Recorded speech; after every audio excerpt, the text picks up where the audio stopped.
audible? Okay, so I have the honor of being the moderator, which is the easy task. I just ask them questions, they have to answer. I think he's introduced the topic already. So it is about change management for HR, tech implementation. Is it important or not? So before we go to the panel, I'd like to just do a quick audience poll. So what I'm requesting you to do is, how high would you rate change management as part of HR tech implementation? Would you say it is useful, which is 5, extremely useful, which is 5, or not useful at all, which is 1? So we'll do a 5-point thing. So 1, not useful at all, 5, very useful. So how many of you think it's 1? How many would you vote for 1? 2, somewhat important. 3, moderately important. I'm worried now. 4, important. 5, okay, I've got some 4s. And 5? Okay, so we are all true HR people. We like change management everywhere. So I think it's good to hear that because a lot of times, tech implementation doesn't happen because of various reasons. And what we'll focus really around is having a change management plan. So we've got some 3 interesting case studies. And what we thought was, instead of just sharing successes, we'll also talk about failures and what worked, what didn't work. So each one here has interesting examples. So Suchitra, I'd like to start off with you. If you can share a case study and share, sort of 3 key learnings, as you went through the change. Yeah, sure. Okay, great to be here, and thank you for showing that change is important in tech management. I guess that's why you're all here in the room, paying rapt attention to all of us here. Usual classic Kotler method of change. So the 8 steps. Most of you must have read it and said, okay, are they going to be talking about that? Now, those 8 steps, for all who don't know or need refreshing, is about creating that urgency, creating the team, cascading the vision, making sure that removing obstacles, creating wins, change, and then sustaining the change, right? So these were the 8 steps. But when we went through change after change, we realized, and today is the VUCA world, so when you try and think of change in a step way, then you think of it as a process, that you have to start with A and then end with D, and then life will be fantastic. But it doesn't usually go that way. And this book was written in 1995, so it means, since then to now, there has been a huge amount of change in terms of technology, in terms of just the way people process information, the way they are accepting new things and new technology, because our lives are ruled by technology all the time. So if you try and do it that way, you'll soon see by the time you end with the last step, world has gone on and you have to start all over again. And it's important today's generation and today's people, because they're so used to change and they're so used to technology, you don't need to really create that vision and somebody else creates it, because the minute you say create a coalition team, it means somebody else is creating it, right? Versus saying we need to actually start with the people themselves. So at least in Pepsi, we had a huge technology, which the tech companies will say, oh, so old, but for us it was a big step forward, was the whole implementation of something called MySS, which is Manager Self-Service and Employee Self-Service. I know most of you are like, why are you talking about it? But for us, because we had very solid processes. So for example, our career planning, our performance, even the organization structure, everything, we wanted everyone to see it and own it. So that means the manager himself decides and gives the promotion, recruitment, everything has to be in a way that is visible right to Indra Nui. So if, for example, and especially in the global way of working, if I'm talking to a person called, let's say, Jimmy Durkin, and I don't know who he is, so I should be at a click of a button being able to see who are his reportees, who is manager, what is his profile, all of that on the system. But if the system is as good as the information in it, so if I say, if you look at the change management, it says, create the coalition, that means, or create the urgency, that means you can only do it in one part. But a change like this, for it to be successful, means that the whole globe has to go towards the system in one shot. You cannot say, oh, I can only see up to India level and not beyond that, or I can only see up to the HR function vertical and not left or right of it. So the idea when we did this, we said, okay, let us try and tell people, ask people, what are their problems today when they go to a people management system?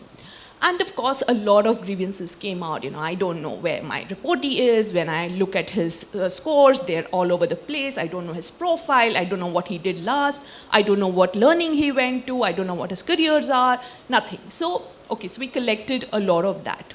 And then we kind of said, okay, here's the system which will help. But, guess what? You are responsible for upgrading it and updating it. So obviously, immediately the feedback came, oh, HR is passing off its, work to us. You're supposed to be doing all this, and now we are supposed to be doing it. You think managers have no other work but to manage these systems. So we said, it's just, like your Facebook or any profile. You need to update it to see it updated. So as long as you update your profile and take ownership of that and take ownership of your people, if you don't want to manage your people, fine, you can give it to HR, but then don't call yourself a manager. Then you call yourself an individual contributor. So it was very tough conversations, but there was no, it was all circular, and it all had to happen at the same time. Definitely, we did create a help desk for the transition period where we said, there will always be those people who don't update it or who let it be.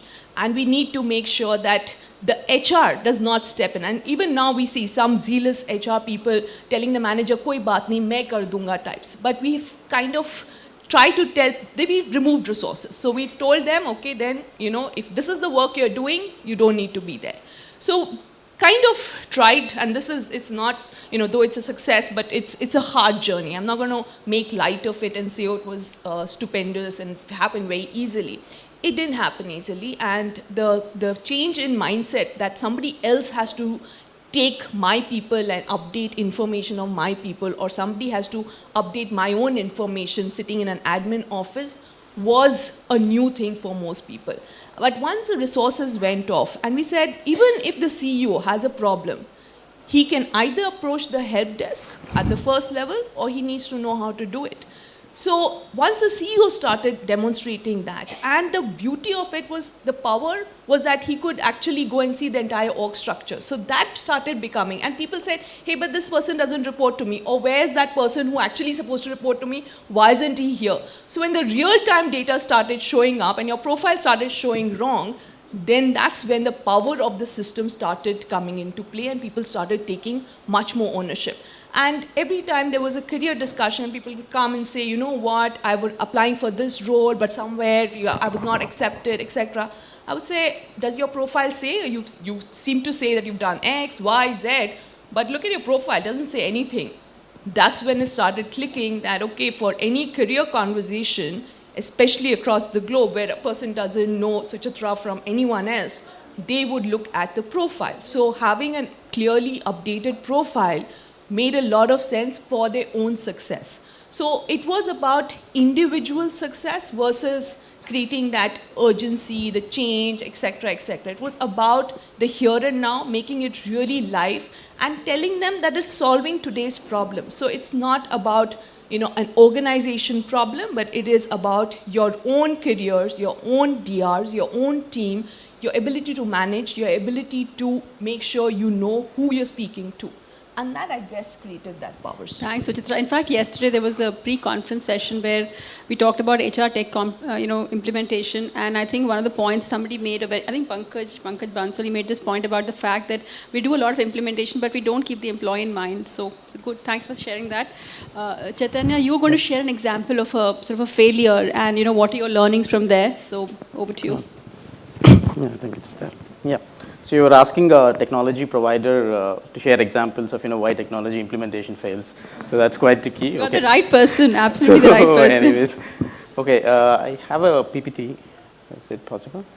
So yeah, before getting into the presentation, what I have done is from 40 plus or 50 plus implementations that I have seen, rather than getting directly into the need for change management, I have arrived at 4 or 5 themes which are contributing to not so smooth implementations. I won't call failed implementations, not so smooth implementations. So, there are just 5 themes, and I would like to spend just a minute on every theme. And the first theme is, can you go to slide 3 or something? Next. Yeah. So processes on the fly. Many a times what happens is, so organizations, they try to figure out what processes they have after finalizing the vendor. So then what we see is all of a sudden they realize that they have 10 versions of transfer process or 15 versions of onboarding process. Everyone has their own perception about how this process happens. So what works is when it comes to process mapping, do this before even you get into a meeting where you are sitting with multiple vendors for vendor selection, and tell them, okay, these are the processes we have, these are the things you need to solve, whether can you solve or not. So this helps a lot, okay, for you in terms of figuring out what system works for you, and there won't be any surprises once you buy the system. Sorry? Yeah, second is Aziz Mindset.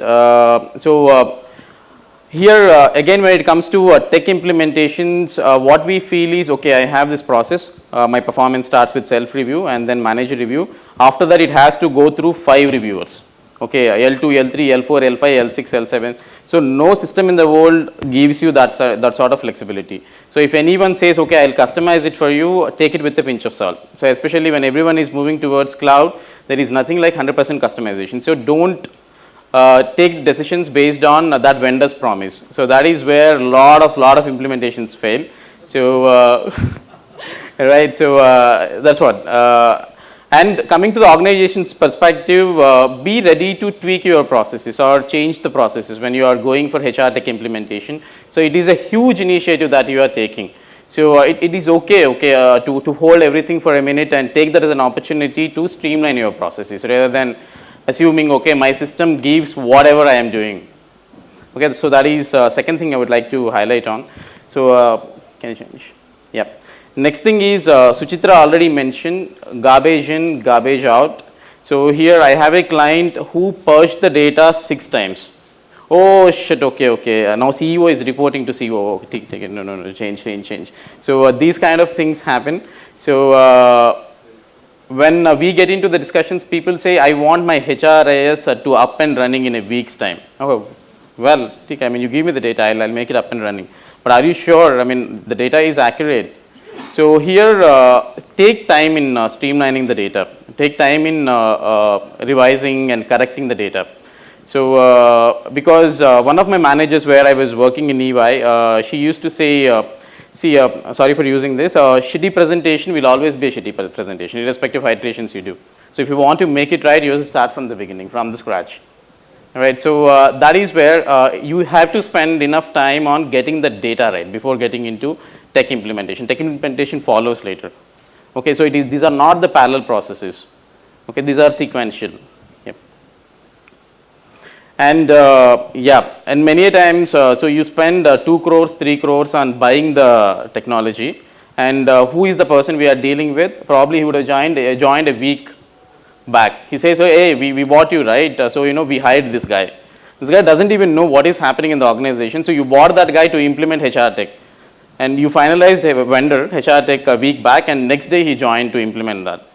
So how does it work? Because he doesn't know any context, and this guy is supposed to be the change manager for you.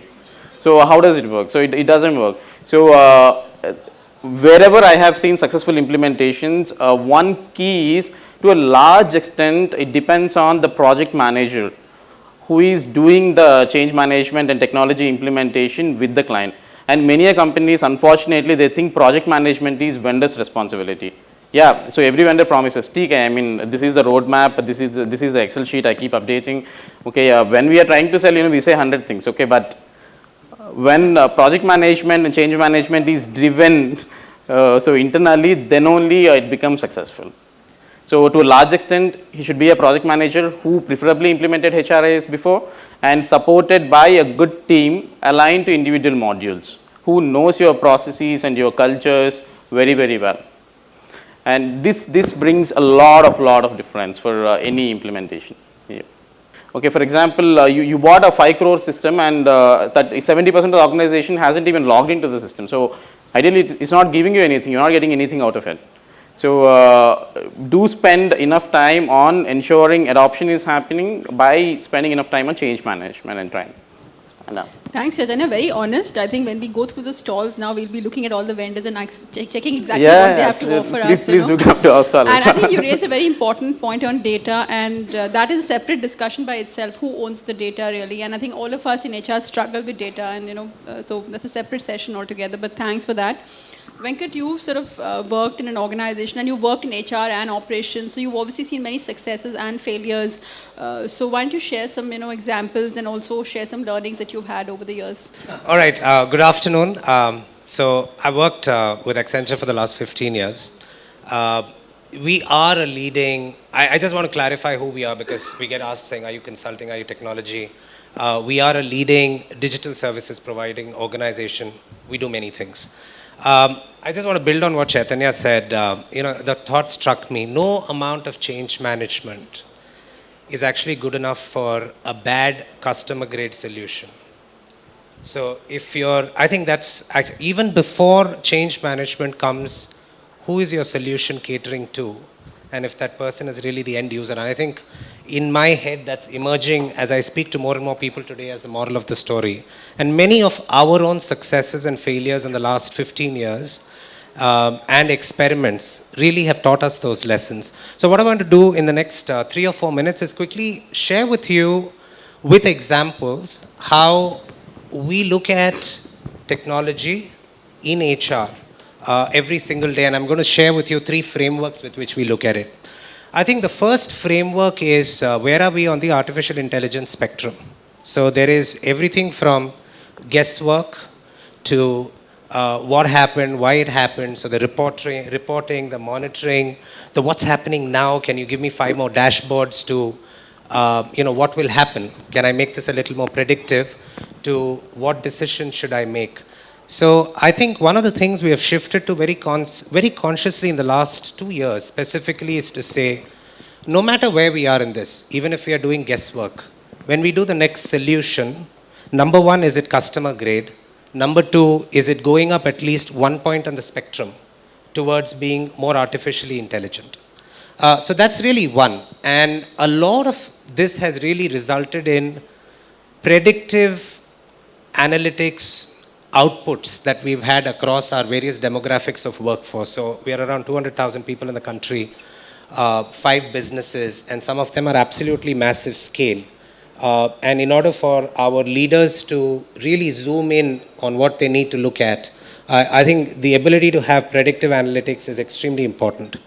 And this especially in the area of engagement, performance, very closely related to our client-related metrics and engagement of people. The second paradigm that we look at is connecting our tools with our talent priorities. And I said customer grade. So what we've said is we'll invest in 5 areas in the next 5 years. Those 5 areas are us being truly human in the digital world. So really not losing sight of the fact that the 200,000 people are people that come into our facilities every single day. The second is we want our HR people to operate in a manner that they're advisors.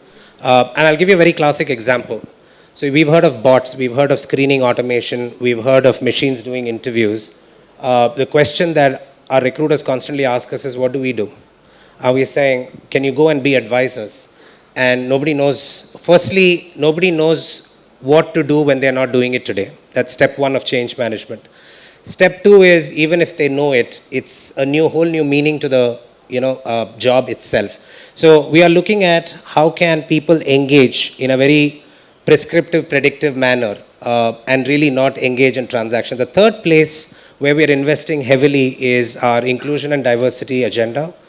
We are as a firm committed to being at 50% men and women employment by the year 2025, which is 50-50 by 2025. And on a scale of 410,000 people, we are inching towards it, slowly but steadily. But I think what we are not using inclusion and diversity is for the simplicity of tracking the numbers, but we are using it to check in on support structures we are putting in place across the firm, across the workforces to ensure that the structures are supportive of the different segments of diversity to actually continue to stay with the firm.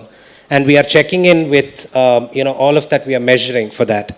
The third is, the fourth priority is really flexibility and future skilling of our workforce as we move towards newer technologies. And the fifth one, which I will actually share with you a few examples, are focused on millennials, very loosely defined. Depending on who I talk to, the definition is going to be very different. But I think our focus is to make sure that our customer grade solutions are talking to our millennials. So it's everything from, does a candidate, we bring in 10,000 people every single month across the country. So and which means at least 10 times the people that we meet on an average. So which means, do people have the flexibility to get in touch with the hiring manager through an app, do their own self-scheduling? Do our people so our people today actually have apps where they can do voice recording of their self-assessment, and it just goes up on the tool. We have pods. We have bots that actually answer queries to all our new joiners, and a huge amount of gamification. In fact, gamification literally on tap for anything you want it to go viral. We have various methodologies, and we actually offer that service to our clients as well. So I want to do a check-in on time. I think the third paradigm is, and I'll just wrap up in 30 seconds. The third paradigm is we are looking at tech solutions as homegrown, collaborating with leaders, and work that we do with startups. So we realize we can neither conceptualize or build everything ourselves. So everything for us starts with a concept, and then the third paradigm that we use is to say, are we going to home grow this? One example is we scrapped the rating system across the board in the last 18 months and moved to performance achievement. Everything to do with enabling that is homegrown for us. The second is we collaborate with leaders in the market who already have products. I'll not name the leaders. However, for example, we today have in our screening intelligence to tell us what will be the success rate of somebody who's applying based on what we believe is success as defined at Accenture. And the third one is a whole amount of work that we do with startups, which is everything from AI-enabled screening engines, to self-scheduling app that I spoke to you about. I'll summarize learnings. There are many learnings and lessons, and I'm happy to go into that at an appropriate time if time permits. But I think at the heart of all of this is our lessons are threefold. One, experiment and fail quickly. That is okay. Two, any solution is only as good as it talks to a customer, so it has to be customer grade. It is not, even if you are the user, the receiver of those services could be somebody completely different. Even if you log in 80% of the times, the reality is the person who logs in or accesses it 20% of the time could be the real user. So really that paradigm shift of who are you designing it for. And I think the third one is very simple. I think communicate, train, and it's like shampoo. You just rinse and repeat. So over to you, Madhavi. Thanks, Venkat. I think you made the point about the solution has to be targeted at a business need or a customer need, otherwise it won't be successful. So with that, we have, I think, 15 minutes, but I'd like to open for audience questions because, we've got 3 people sharing lots of examples. If you have questions, we're happy to take that. Otherwise, we can continue the conversation as well. But I think it's nice if we, get questions from all of you. Sure. Thanks, Madhavi. So we are going to put up some questions that have come via the app. So, and while the questions come up, let me tell you that Sum Total has generously sponsored 3 prizes for the 3 best questions. So Madhavi will help us select the 3 best questions. Onerous task, okay. So should I read out the question that's visible? Do you want to take the questions?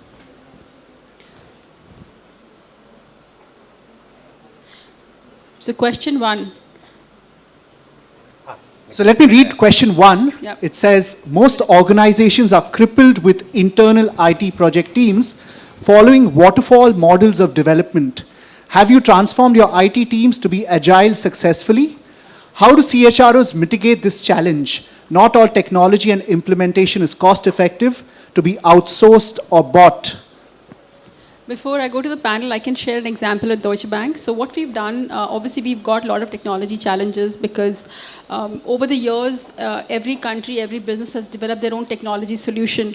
So what we've done now is we've aligned technology to the businesses. So whatever technology solution gets implemented has to have a business link to it.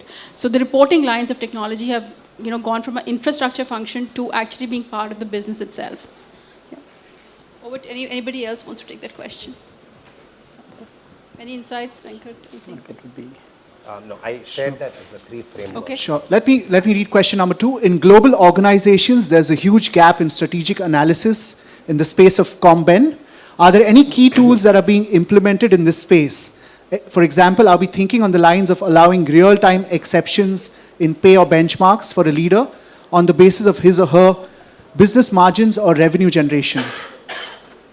It's not linked to change management, but we can take the question. Do you want to take that? Yeah, so, I mean, this is CNB question, actually. Yes. We all have our personal views, I think, on this. So. Yeah. And so, for us, CNB is obviously part of, and if you're talking about a business leader, business head, there are very clear metrics and parameters on which bonuses are decided, on which comp is decided, on which all the benefits are decided. And yes, there is, at least in PepsiCo, there are points, there are about, plus minus 10 points in the bonus system that are given basis the reality of that business. So for example, if Egypt is going through a change, which it usually is going through, then the head of the business sector or even at the corporate level, they can decide to give plus or minus 10 points basis that change. How was it in control or not in control? But that depends on the rest of the sector and the rest of the countries performing and not performing. So to that extent, it is flexible. Thank you, Suchitra. So we actually allow real-time exceptions in pay. I'll explain it. Okay, as we moved into performance achievement, we scrapped ratings and rankings. We really pushed down the decision making. But I think on the second part of the question on benchmarks, on second part of the question, which is to say, will you change, benchmarks for a leader? I think, what resonates with me is what our CEO said. He said we are not moving to a free-for-all world. Okay, we will still operate within guardrails. We still have responsibility to our shareholders. We will still make sure meritocracy wins. So I think to that extent, many organizations have moved towards a much greater degree of how compensation is administered. But I personally think it's a really we will still have guardrails no matter how much we stretch it. I have yet to come across somebody who says I'm paid well. So I don't know if you meet that person, let me know as well. He's sitting next to me, man. Who's that? It's Chaitanya? Okay. The next question is for Chaitanya. Chaitanya, your project manager is the most important ingredient in any tech implementation.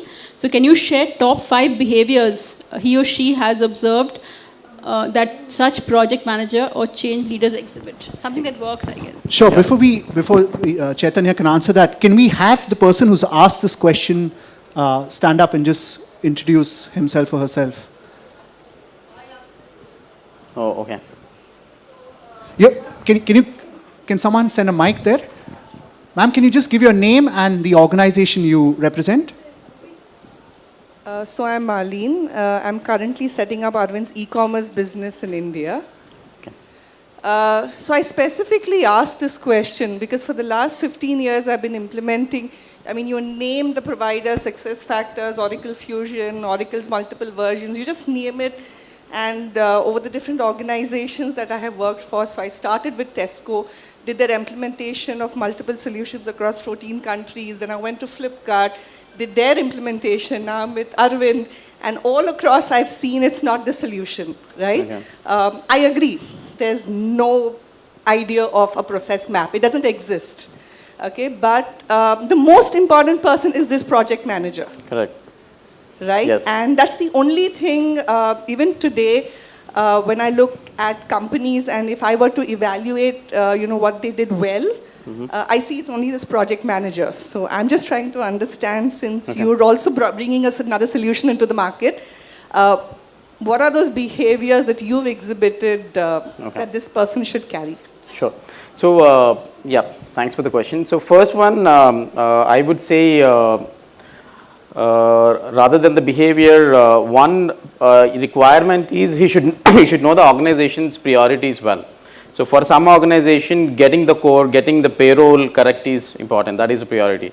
For someone, getting the performance management system important is it's a priority. So, it all depends on the project manager in setting the priorities right. What module should be implemented first, and what module should be focused at this juncture, and next, what is a module, next what is a module. To a largest extent, it depends on him. So, he should know organization's priorities, right. So, obviously, he should understand the business problems related to the HR very, very well. The second is, as he is a project manager, his life will be spent a lot dealing with multiple stakeholders. So, finance thinks, okay, payroll is important, and OD head thinks performance is important, someone else, operations guy thinks core is important, and the vendor suggests you something. So, that entire coordination, he should be very, very good at coordinating with the multiple stakeholders, and he should be very, very particular about the timelines as well, end of the day.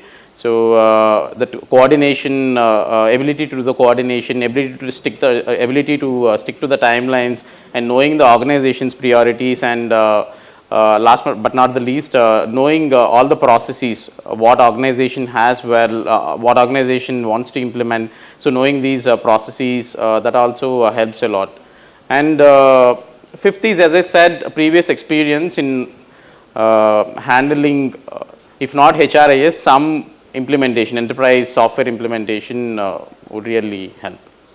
Can I just add to your point on the timelines? If I were to look for somebody who's a project manager, I'd want somebody who has an OCD on timelines. Yeah.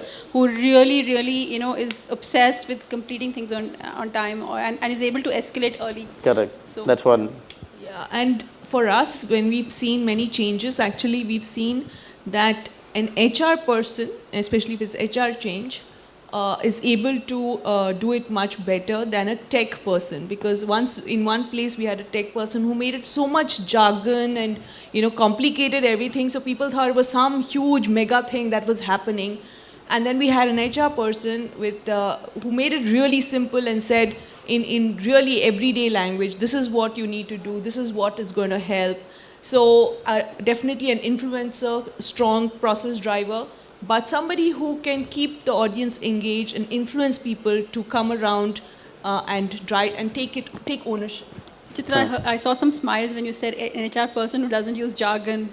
So good to know there's somebody like that. Yeah. So I just want to add one more thing, okay? So I'm just going to plus one on Chaitanya's one statement about a cloud solution. And I don't know how many people in this room are going to implement it. But this is what one person told me, and I always remember, because the way forward is cloud solutions. Nobody's going into the old versions of Oracle. So they always tell me, think there's a room and there are only these many chairs in it, and you cannot do very much beyond this. So just use those chairs and adopt the cloud solution. Don't stress it more than that. There are no many more chairs.